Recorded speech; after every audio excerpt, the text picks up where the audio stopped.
Hello friends, welcome back to my YouTube channel. So value addition method हमने कल cover किया था। आज जो हमारा नेक्स्ट टॉपिक है वो हमारा आता है इनकम मेथड, कि हम नेशनल इनकम जो निकालते हैं इनकम मेथड से। वो मैंने आपको पहले ही क्लियर कर दिया था कि वैल्यू एडिशन, इनकम और एक्सपेंडिचर मेथड हमेशा सेम नेशनल इनकम क्यों देते हैं, मतलब कि सेम आंसर उनसे क्यों आता है।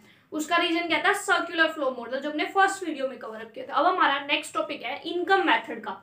तो इनकम मेथड से हम नेशनल इनकम कैसे फाइंड आउट करते हैं। सबसे पहले हम इनकम मेथड के बारे में कुछ दो तीन चीजें देखते हैं। सबसे पहली जो बात है, इनकम मेथड के और भी बहुत सारे नाम है। Distributed share method and second is factor payment method. Income method हमने क्या किया था कि फैक्टर ऑफ प्रोडक्शन के बदले प्रोड्यूसर सेक्टर ने हाउस होल्ड सेक्टर को क्या दी? फैक्टर सर्विसेज की पेमेंट करी, और वो पेमेंट हाउस होल्ड सेक्टर के लिए एक तरह से इनकम थी। ठीक है, तो फैक्टर पेमेंट करी किसने? प्रोड्यूसर ने हाउस होल्ड को, और वही पेमेंट हाउस होल्ड के लिए बन गई इनकम। तो यहां से तो नाम आ गया फैक्टर पेमेंट मेथड। सेकंड है डिस्ट्रीब्यूटेड शेयर मेथड, कि फैक्टर ऑफ प्रोडक्शन क्या होते हैं? Land, labour, capital, entrepreneur. और जो भी एक प्रोड्यूसर ने प्रॉफिट कमाया वो किस चीज में बढ़ता है? इन्हीं चार में बढ़ता है। लैंड के बदले रेंट जाता है, लेबर के बदले वेजेस, कैपिटल के बदले इंटरेस्ट और एंटरप्रेन्योर के बदले प्रॉफिट। कोई भी चीज आप पैसा कमा रहे हो, कहीं भी आपसे आपका रिवेन्यू जनरेट हो रहा है, वो रिवेन्यू आपका चार चीजों में बट जाएगा। ठीक है, profit, rent, interest and wages या सैलरी। तो इसीलिए वो आपका जो रिवेन्यू बट गया वो डिस्ट्रीब्यूट हो गया, और वही इनकम मेथड निकला। तो इसीलिए उसका सेकंड नाम हुआ डिस्ट्रीब्यूटेड शेयर मेथड। तो हमारे इनकम मेथड के क्या क्या नाम है? Distributed share method and factor payment method. उसके बाद ये क्या करता है कि फैक्टर सर्विसेज के बदले जो पेमेंट हुई है सिर्फ उसी को नेशनल इनकम में लेता है, ट्रांसफर इनकम को कभी भी नेशनल इनकम में नहीं लेता। और ये फैक्टर पेमेंट को लेता है। ये तुमने पढ़ा है कि प्रोड्यूसर सेक्टर ने फैक्टर्स ऑफ प्रोडक्शन लिए हाउस होल्ड से, बदले में करी पेमेंट, जिसको हमने फैक्टर पेमेंट बोला, और वो फैक्टर इनकम हाउस होल्ड के लिए बन गई इनकम। तो ये सिर्फ क्या क्या चीज लेगा? सिर्फ फैक्टर पेमेंट को लेगा। नेक्स्ट चीज आती है sum total of factor income generated within domestic territory, कि इनकम मेथड में हम क्या इंक्लूड करते हैं? Sum total of factor income, कि जितनी भी फैक्टर इनकम जनरेट हुई है हमारी डोमेस्टिक टेरिटरी के अंदर, जितनी भी फैक्टर इनकम जनरेट हुई है हमारे इंडिया की डोमेस्टिक टेरिटरी के अंदर, वो हमारी इनकम मेथड में आएगी। हमने क्या लिया है? फैक्टर इनकम, और क्या? डोमेस्टिक टेरिटरी के अंदर। तो हम जब निकालते हैं इनकम मेथड से, जब हम निकालते हैं तो हमको मिलता है एनडीपीएफसी। लेकिन नेशनल इनकम क्या होता है? एनएनपीएफसी। हमको इनकम मेथड ने क्या दिया? NDPFC, net domestic product at factor cost, क्योंकि हमने क्या लिया कि factor income generated within domestic territory. ये सिर्फ क्या लेता है? जो डोमेस्टिक टेरिटरी हुई है। लेकिन नेशनल इनकम में हमको क्या लेना है? जो डोमेस्टिक टेरिटरी के बाहर भी हुई है, और जो डोमेस्टिक टेरिटरी में हमारी नहीं है, मतलब नॉन रेजिडेंट के, हम बाहर वापस दे देते हैं उनको। तो हम एनएनपीएफसी एनडीपीएफसी से कैसे फाइंड करते हैं? एनएन सेम है, डी से हमको एन निकालना है, पीपी सेम है, एफसी सेम है। तो डी से अगर हमको एन फाइंड करना है, मतलब डोमेस्टिक से नेशनल, तो हम क्या करेंगे? एनडीपीएफसी में एनएफआईए को प्लस कर देंगे net factor income from abroad, तो हमारे पास क्या आ जाएगा? नेशनल इनकम आ जाएगा। तो जब हम इनकम मेथड से क्या करेंगे? फाइंड करेंगे, फॉर्मूले लगाएंगे, हमको मिलेगा एनडीपीएफसी। नेशनल इनकम तक जाने के लिए हम एनडीपीएफसी में एनएफआईए प्लस कर देंगे, और हमारे पास क्या आ जाएगी? नेशनल इनकम आ जाएगी। और ये नेशनल इनकम क्या होती है? अर्न्ड इनकम, मतलब कि कमाई हुई इनकम। चैरिटी नहीं मिली, चैरिटी तो ट्रांसफर इनकम में, या किसी ने दान नहीं दे दिया। ठीक है, तो ये क्या है? अर्न इनकम है, कमाई हुई इनकम है बाय अ पर्सन, एक पर्सन के द्वारा, एज अ रिवॉर्ड, मतलब कि एक रिवॉर्ड दिया गया फॉर रेंडरिंग फैक्टर सर्विस, कि एक पर्सन ने हमको अपनी सर्विसेज दी, उसके बदले हमने उसको क्या दिया? रिवॉर्ड दिया, उसको कंपनसेट किया। वो हमारी क्या होती है? Factor income. तो ये हमारा होता है नेशनल इनकम। जब हम इनकम मेथड से, तो इनकम मेथड के बारे में कुछ इंपॉर्टेंट चीजें, ये हमारी बुक्स में तो होती है लेकिन हम ध्यान से पढ़ते नहीं, हम डायरेक्ट फॉर्मूलाज को पढ़ते हैं। लेकिन ये भी बहुत जरूरी है कि हम एक एक दो मार्क्स के क्वेश्चन, क्योंकि यहीं से छूट जाते हैं, जो हम अटेम्प्ट नहीं कर सकते क्योंकि हमने कंसेप्ट क्लियर नहीं करे होते। सो आप एक बार इसको ध्यान से देख लो कि इसका और क्या नाम है? Distributed share method, factor payment method. दूसरा सिर्फ फैक्टर पेमेंट को लेगा, ये डोमेस्टिक टेरिटरी के अंदर इनकम जो जनरेट हुई है सिर्फ उसको लेता है, और फिर ये सिर्फ अर्न्ड इनकम होती है। है, ना कि ट्रांसफर इनकम। तो ये हमारा आ गया इनकम मेथड। अब बात आती है कि फैक्टर इनकम के अंदर आएगा क्या क्या।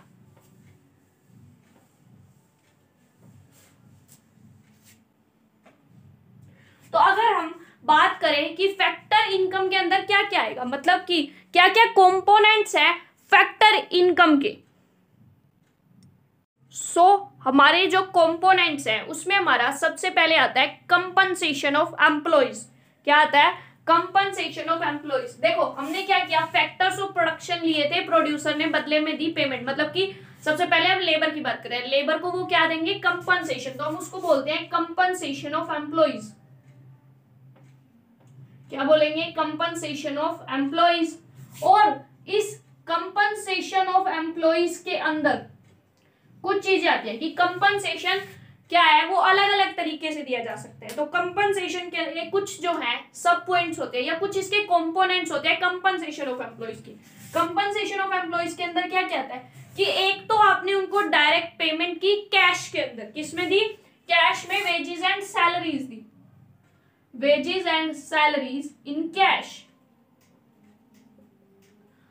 और दूसरा हमारा क्या आएगा कंपनसेशन में, कि आपने उनको कैश नहीं दिया, आपने कुछ काइंड, जैसे कि आप कई बार पर्चे लगे देखते हो कि आप हमारे यहाँ जॉब करो, रहना खाना पीना फ्री। वो जो रहना होता है, वो जो आपको घर दे रहे हैं, वो घर आपको क्या दे रहे हैं? काइंड में, एक तरह से आपको अपनी काम के बदले। यूं तो नहीं है कि आप उनके वहां काम भी ना करो, भाई ठीक है घर घर फ्री में दे दो, हम काम तो कर नहीं रहे। तो आप वहां काम कर रहे हो इसलिए आपको वो रहने के लिए घर फ्री दे रहे हो। तो वो एक तरह से आपके लिए कंपनसेशन है in the form of kind, मतलब किसी वस्तु की फॉर्म में। तो पेमेंट इन काइंड आता है।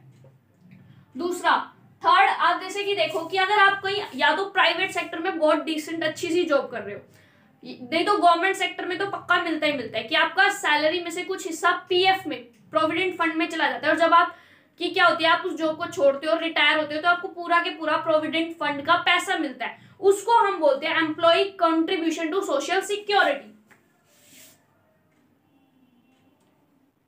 या फिर जैसे कि गवर्नमेंट प्रोवाइड करती है कि अगर आप गवर्नमेंट जॉब में और आपके घर पे कोई बीमार हो जाता है तो उसकी जो इलाज का खर्चा होता है वो गवर्नमेंट, जैसे आप, आपके पेरेंट्स और आपके बच्चे और आपकी जो स्पाउस या मतलब वाइफ या हस्बैंड है उसके बदले, तो वो हमारा आता है employ contribution to social security.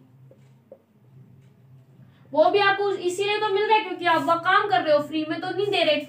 Fourth चीज आपको क्या होती है? रिटायरमेंट पे पेंशन, पेंशन ऑन रिटायरमेंट, वो भी आपने काम किया है इसीलिए आपको दी जा रही है। तो ये पार्ट होते हैं कुछ कंपनसेशन ऑफ एम्प्लॉइज की। अब जब हम नेशनल इनकम निकालते हैं तो हमको दिया होगा compensation of employees 2000 rupees, employ contribution to social security 200 rupees. तो अगर आपको डायरेक्ट दिया है कंपनसेशन ऑफ एम्प्लॉइज, मतलब ये चारों चीजें उसमें ऑलरेडी इंक्लूडेड है। तो ऐसा नहीं है कि आप कंपनसेशन को भी ऐड कर लो और employ contribution to social security को भी ऐड कर लो, ऐसा नहीं होगा। अगर आपको कंपनसेशन दिया है मतलब ये इसमें कंपनसेशन में ये चीजें ऑलरेडी इंक्लूडेड है, तो सिर्फ आपको ये लेना है, ठीक है। अगर आपको कंपनसेशन नहीं दिया और आपको इनकी वैल्यूज दी है तो आपको इनकी वैल्यूज को ऐड करना है। अदरवाइज कंपनसेशन दिया प्लस इनमें से किसी की वैल्यू दिया है, सीधा नेग्लेक्ट करो क्योंकि कंपनसेशन में ये ऑलरेडी इंक्लूडेड होता है। उसके बाद नेक्स्ट हमारे पास आता है ऑपरेटिंग सरप्लस। क्या बात कर रहे हैं हम? फैक्टर इनकम के क्या क्या कंपोनेंट्स हैं? पहला तो कंपनसेशन ऑफ एम्प्लॉइज, दूसरा हमारे पास आता है operating surplus.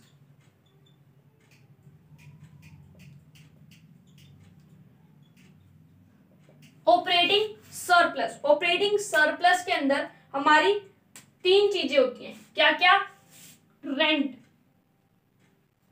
Rent and royalty. कभी कभी वो डायरेक्ट रेंट भी लिख देंगे और रेंट एंड रॉयल्टी भी लिख देंगे, तो कंफ्यूज नहीं है। रेंट है तो भी यही चीज है, रेंट एंड रॉयल्टी दे रखा है तो भी सेम चीज है। तो क्या क्या आएगा? Rent and royalty. उसके बाद हमारा क्या आएगा? इंटरेस्ट। और उसके बाद हमारा थर्ड आता है प्रॉफिट। क्या आता है हमारे पास? प्रॉफिट। अब इस प्रॉफिट के भी क्या है? कुछ सब पॉइंट्स होते हैं, मतलब कि कंपोनेंट्स। इस प्रॉफिट के भी कुछ कंपोनेंट्स है, जैसे कंपनसेशन ऑफ एम्प्लॉइज के 4 कंपोनेंट्स हमने पढ़े, वैसे प्रॉफिट के भी हमारे कुछ कंपोनेंट्स होते हैं। वो उसमें हमारा क्या आता है? प्रॉफिट के अंदर एक हमारा आता है डिविडेंड।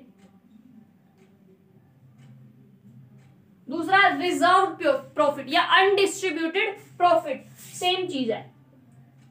क्या? रिजर्व प्रॉफिट मतलब वो प्रॉफिट का हिस्सा जो अपने पास आपने रख लिया, आपने प्रॉफिट वो बांटा नहीं, अपने पास रख लिया। और इसी को हम क्या भी बोल सकते हैं? अनडिस्ट्रीब्यूटेड प्रॉफिट, मतलब कि नहीं बांटा जो। और थर्ड हमारा इसमें आता है कॉर्पोरेट टैक्स।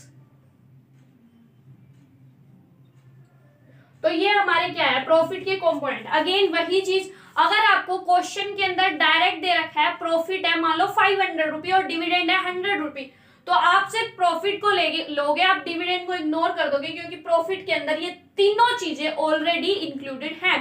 तो अब हम जैसे अभी तो हमने सिर्फ फॉर्मूले कर रहे हैं, उसके बाद हम एक वीडियो बनाएंगे जिसमें हम सभी तीनों मेथड से एक दो न्यूमेरिकल्स भी करेंगे। तो वहां जब आप न्यूमेरिकल्स देखोगे तो आपको और अच्छे से क्लियर हो जाएगा कि अगर आपको प्रॉफिट की वैल्यू दी है, मान लो इनमें से किसी की भी वैल्यू दी है, तो आप सिर्फ प्रॉफिट की वैल्यू लोगे, इनको नहीं लोगे, इनको ऐड ही नहीं करोगे, इनको देखोगे भी नहीं।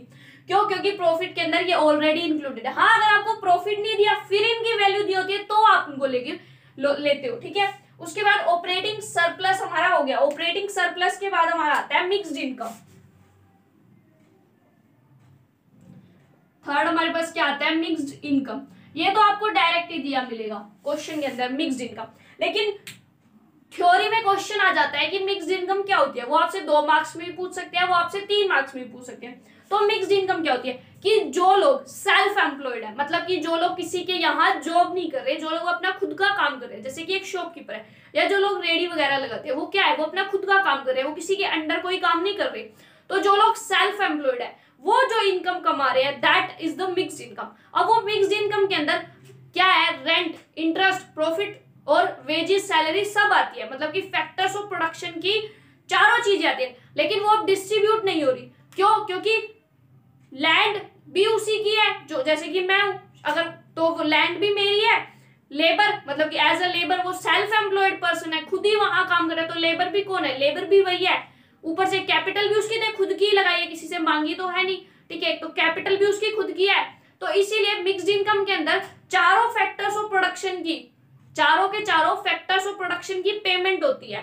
किसके अंदर? मिक्स्ड इनकम के अंदर। लेकिन वो एक पर्सन क्या है? वो पर्सन सेल्फ एम्प्लॉयड है, मतलब कि खुद का काम कर रहा है। तो मिक्स्ड इनकम के अंदर एक सेल्फ एम्प्लॉयड की फैक्टर्स ऑफ प्रोडक्शन के बदले जितनी भी पेमेंट की जाती है वो सारी की सारी इंक्लूड होती है मिक्स्ड इनकम के अंदर। अब जैसा कि वो पर्सन सेल्फ एम्प्लॉयड है तो उसको उस रिवेन्यू को किसी में डिस्ट्रीब्यूट नहीं करना पड़ता, क्योंकि वो जो कमा रहा है वो खुद के बेस पे, वो लेबर भी उसकी खुद की है, हर चीज उसकी खुद की है। तो इसीलिए हम मिक्स्ड इनकम के अंदर क्या है? अलग अलग शो नहीं करते, डायरेक्टली मिक्स्ड इनकम भी शो करके दिखाते हैं, क्योंकि हम ये अज्यूम करते हैं कि वो जो मिक्स्ड इनकम है, वो जो सेल्फ एम्प्लॉयड पर्सन है, वो जो खुद का काम कर रहा है, वो लेबर भी खुद ही है, वो उसने कैपिटल भी खुद की इन्वेस्ट की है, तो उसको अपना प्रॉफिट किसी में डिस्ट्रीब्यूट करने की नीड नहीं है।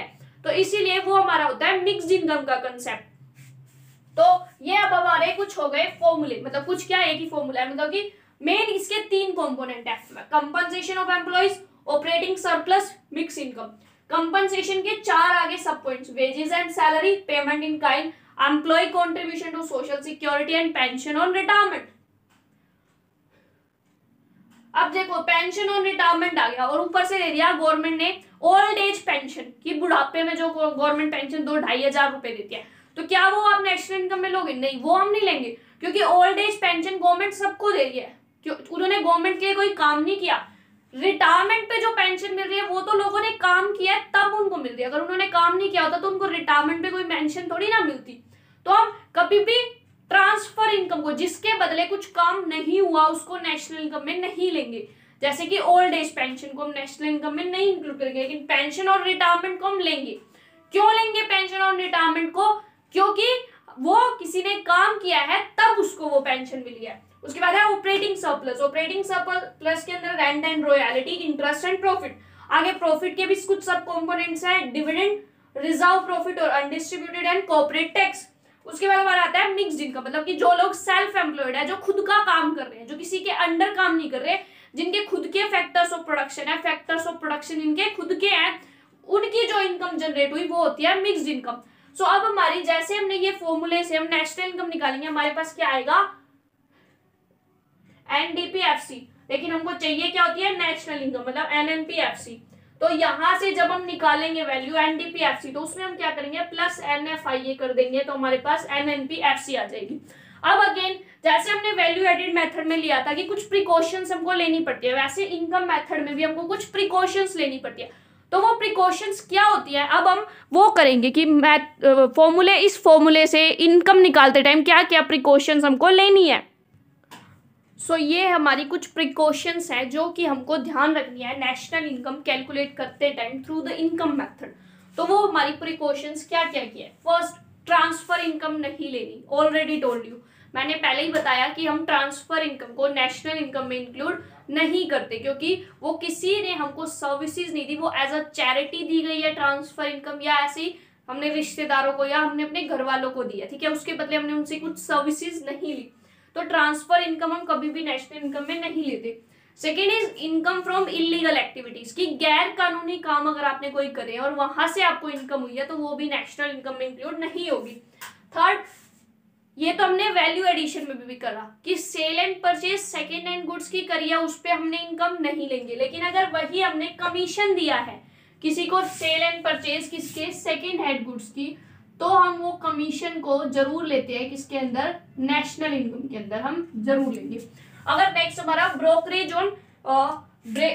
On sale and purchase of shares and bonds, मतलब कि सेल या परचेज हुआ शेयर्स का या बॉन्ड्स का, उसके ऊपर हमने कुछ ब्रोकरेज दिया, वो ब्रोकरेज जो होता है वो भी एक तरह से कमीशन होता है। तो वो हमको किसी ने अपनी सर्विसेज दी और हमने उसके बदले उसको क्या दी, पेमेंट की, मतलब ब्रोकरेज दिया, तो वो भी हम नेशनल इनकम में लेंगे। लेकिन अगर शेयर और बॉन्ड्स की बात हो, शेयर और बॉन्ड्स की परचेज सेल, चाहे वो फर्स्ट टाइम परचेज हो, फर्स्ट टाइम सेल हो, मतलब सेकंड हैंड भी नहीं फर्स्ट टाइम भी हो, तब भी हम नेशनल इनकम में नहीं लेते। क्यों नहीं लेते, क्योंकि उससे हमारे देश में कुछ प्रोडक्शन ही है, वो जस्ट एक पीस ऑफ पेपर है, नथिंग एल्स, उससे हमारे देश में कुछ प्रोडक्शन नहीं हुआ। तो इसलिए हम नेशनल इनकम में हम कभी भी शेयर एंड बॉन्ड्स की सेल परचेज को नहीं लेते, लेकिन उसकी सेल एंड परचेज के लिए हमने जो ब्रोकरेज दिया, जो हमने किसी को पेमेंट की उसकी सर्विसेज के बदले, वो हम लेते हैं। नेक्स्ट हमारा आता है इनकम फ्रॉम विंडफॉल गेन्स, मतलब कि जहां से हमने एक्सपेक्ट नहीं किया था स्टिल हमको वहां से इनकम हो गई, जैसे कि आपकी लॉटरी लग गई, तो वो आपका एक विंडफॉल गेन्स है, ठीक है। तो हम विंडफॉल गेन्स से हमको जो भी इनकम मिलती है हम उसको नेशनल इनकम में इंक्लूड नहीं करेंगे।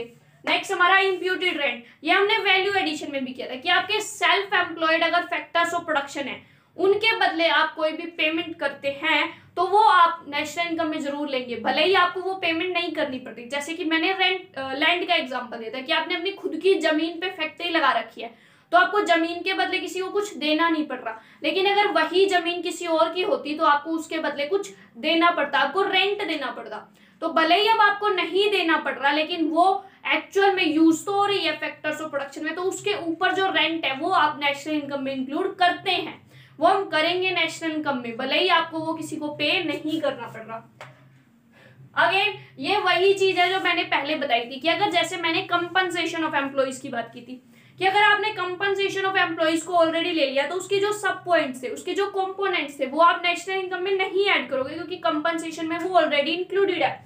सेम वे अगर आपने प्रॉफिट ले लिया तो डिविडेंड, अनडिस्ट्रीब्यूटेड प्रॉफिट्स या कॉर्पोरेट टैक्स को आप नेशनल इनकम में नहीं लोगे, क्योंकि वो प्रॉफिट में ऑलरेडी इंक्लूडेड है। नेक्स्ट है इनकम टैक्स। इनकम टैक्स हम कभी भी नेशनल इनकम में नहीं लेते, क्योंकि वो कंपनसेशन ऑफ एम्प्लॉइज में से ऑलरेडी डिडक्ट हो चुका होता है, तो इसीलिए हम इनकम टैक्स को भी नेशनल इनकम में नहीं लेंगे। तो ये हमारी कुछ प्रिकॉशंस हैं जो हमको ध्यान में रखनी है इनकम मेथड से नेशनल इनकम निकालते टाइम। तो thank you so much guys for watching my video. अगर आपको वीडियो अच्छी लगी तो आप वीडियो को लाइक, शेयर और सब्सक्राइब जरूर करना। Thank you so much and bye.